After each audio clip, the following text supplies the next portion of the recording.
Mesdames et messieurs, très chers compatriotes, l'année 2021 démarre avec des grands défis à relever. Pendant que s'élève de nos 12 départements la voix des populations affamées, terrorisées et à bout d'efforts, le régime dictatorial prépare une énième mascarade électorale en République du Congo. Une de trop. Le 14 décembre 2019, des Congolaises et des Congolais ont rendu public le Congrès pour la Renaissance du Congo, en sigle CRC, qui est un mouvement d'action citoyenne et qui n'est pas un parti politique. 4 actions s'imposent à nous, maintenant. 1. Acter la fin du régime dictatorial en place depuis 36 ans cumulés par un mouvement populaire vigoureux dans nos 12 départements. 2. Renouveler le champ politique et organiser une transition apaisée issue d'un vrai dialogue des forces vives nationales qui remettra le Congo sur la voie du développement, du droit et de la concorde nationale. 3.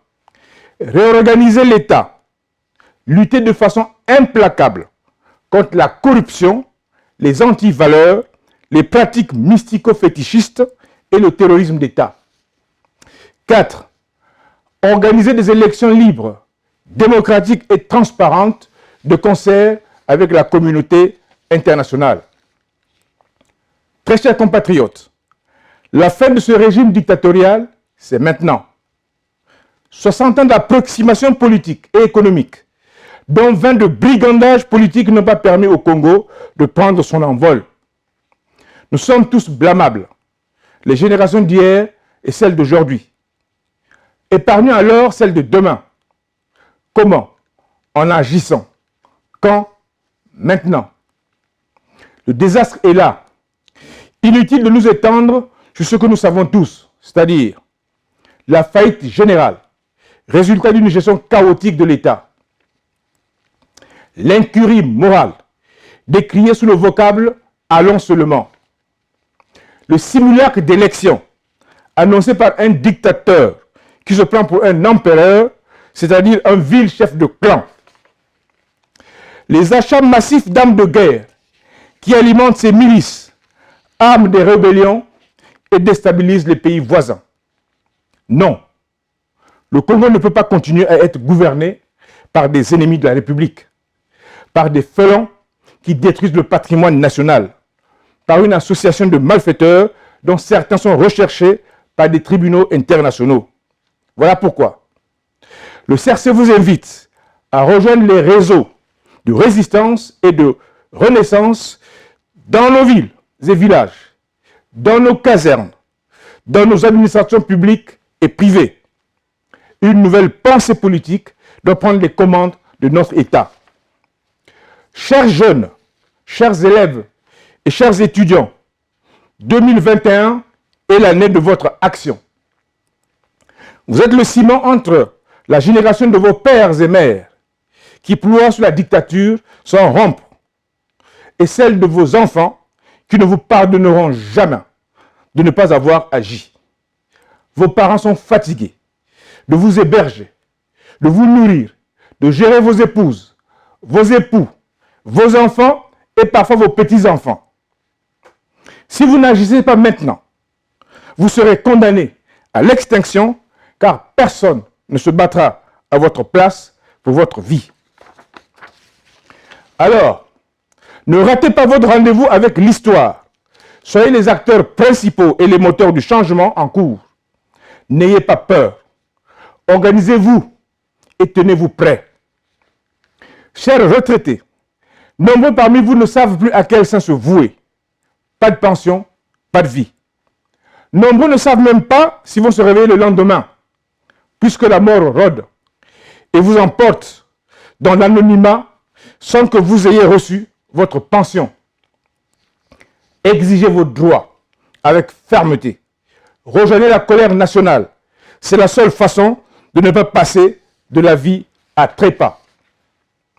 Chers évêques, chers chrétiens du Congo, vous avez raison de dire publiquement qu'un droit ne se négocie jamais.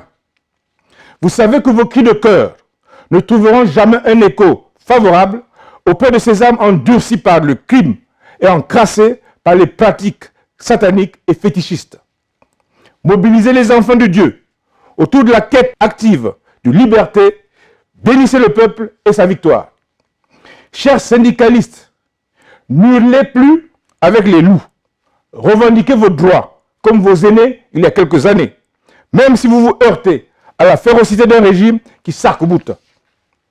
Officiers, sous-officiers, hommes de rang, gendarmes et policiers, le serment pris devant notre peuple, un genou à terre, face au drapeau, vous condamne à protéger nos populations. Interrogez-vous sur votre lendemain dans les 9 zones de défense. Vos aînés vont à la retraite, à la quille, la mort dans l'âme, comme vous demain. Ils rejoindront le serpent sans venin, condamnés à la mendicité, à la descente aux enfers par manque de pension et d'assistance. Alors, qui êtes-vous? Une force publique d'affairistes qui fait le lit du banditisme d'État et de l'insécurité, ou une partie de ce peuple formé et équipé pour le sécuriser? Le dictateur et ses acolytes répondront seuls de leurs crimes politiques et économiques. Boycottons leurs ordres anti-peuple. Sortons de leur loge mystico-religieuse. Tenez-vous prêts à mettre fin au règne de l'empire familial et leurs acolytes, car l'agenda du général-président n'est pas le vôtre. Frères d'armes de la GER, de la DGSP, des unités spéciales de la police et de la gendarmerie, vous êtes les enfants de la République comme tous les autres. Vous n'êtes les boucliers de personne. De toutes les façons, vos armes ne résisteront pas à la furie populaire. Les Congolais vous indexent comme outil de la mort. Démontez ces propos par des actes patriotiques. Chères concitoyennes, chers concitoyens, le monde est traumatisé par la pandémie du Covid-19, tout en étant conscient de la gravité de ce mal. Nous savons que son ampleur au Congo ne justifie pas le déploiement massif et disproportionné de la force publique. Le régent et ses suppôts s'en servent comme prétexte pour maintenir un climat de terreur propice à des élections truquées. Ils menacent, sortent les engins de la mort, bombent leurs torches, publiquement parce qu'ils ont peur.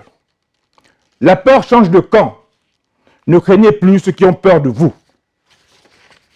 Nous n'allons pas remuer les couteaux dans les plaies des sinistrés et victimes des explosions du 4 mars 2012, des éboulements de Ngamakoso et de Mfilou, des inondations dans la Likwala, des guerres du Poul, des jeunes assassinés par des bandits dans nos prisons et nos contrées. Le potentiel de notre pays permet de penser ces blessures qu'ils ne veulent pas soigner, eux, les régents de ce pays, par mégalomanie. Alors, tenez-vous prêts, maintenant. Dans nos 12 départements, s'entendent les mêmes plaintes. Maïezate, Courant et Zangui, ba pension bazo futate, misala ezate. Il faut que tu nzambe na bango pour lire. Tozo kokalisu soute. Et vous avez raison. En vous et à Pointe-Noire, tous disent sans se cacher. Betoke na lenda dia veille. Yai kindoki ya visa. Ba katuki ya baou, ba kwendi ya baou, betke pema. À Talangay et dans Brazzaville, les populations disent à haute voix, ba Baby Simboka, ba Kende, Tolembi. Même à Oyo, les habitants rêvent du départ de ces imposteurs. Les appels à l'aide de nos compatriotes emprisonnés, torturés, assassinés à l'ombre des médias hantent nos sommeils. Soyons dignes d'eux en agissant, afin qu'ils ne soient pas en prison, torturés ou morts pour rien. Chers amis, chers partenaires du Congo-Brazzaville, nous ne le dirons jamais assez. Les voies pacifiques seront toujours privilégiées pour sauver notre pays. Le CRC n'est pas un mouvement violent. Par contre, nous faisons ce que d'autres ont fait avant nous et avec succès. Nous voulons rassurer les gouvernements des républiques sœurs d'Angola, de la RDC, du Gabon, de la RCA, du Tchad, du Cameroun et du Rwanda de notre bonne volonté et notre volonté de travailler en harmonie avec vous pour que la sécurité sous-régionale soit préservée. Nous disons à la France, aux États-Unis, à la Russie et à la Chine que le CERS et les populations congolaises sont matures, qu'ils ne lésineront pas sur les moyens pour que les changements programmés en 2021 se déroulent dans l'ordre et dans le respect des intérêts de toutes les parties concernées par une gestion saine du Congo. Mesdames et messieurs de l'administration du territoire, le 23 décembre 2020, burlesque, le président du comité central du Parti congolais du travail vous a vendu un énième plan triennal. L'homme débite les mêmes mensonges depuis 2002. Une sécheresse intellectuelle qui interroge par ailleurs. Préfet, sous-préfet, administrateur maire, chef de quartier et de village, le régime vous rend complice de leurs crimes politiques et économiques et vous encourez les mêmes sanctions. Il est temps de rejoindre le peuple. Ne soyez pas du mauvais côté de l'histoire. Régents et suppôts du régime, conseillers et attachés divers, théorique tout ça, nous répondrez-vous. Non, il n'y a pas de théorie, ce que nous disons est faisable et vérifiable. Ne vous leurrez pas. La quête de liberté gonfle le colère. Les citoyens partout au Congo et dans votre entourage immédiat. Tendez vos oreilles. Ouvrez vos yeux. Méfiez-vous de ceux qui vous sourient alors que leur corps saigne, malgré les miettes qui dégoulinent de vos mains. Voyez-vous, le côté indélébile de l'œuvre de démolition nationale que vous menez impactera la postérité et la conscience nationale. On jettera vos patronymes dans la mare au diable, à l'instar de bien d'autres crapules qui ont ensanglanté l'humanité. Il est temps d'entendre raison et de partir sans condition pour ne pas finir dans les poubelles de l'histoire. Très chers compatriotes, combattre une horde de crapules et leurs suppôts qui carbonisent l'État est un devoir civique et patriotique. Personne ne peut l'accomplir seul. Se soustraire de cette lutte de façon individuelle ou collective est un acte de haute trahison et de non-assistance à population en danger. Le Congo, c'est nous tous. Personne alors, personne, ne viendra d'ailleurs pour le libérer à notre place. Levons-nous ensemble, tous, partout, pour en finir avec la souffrance, maintenant. Au CERS, nous disons, sans embâche, nous sommes prêts et déterminés à prendre toute notre part dans cette lutte. Vive la République, vive le Congo, bonne fête de Nouvel An, je vous remercie.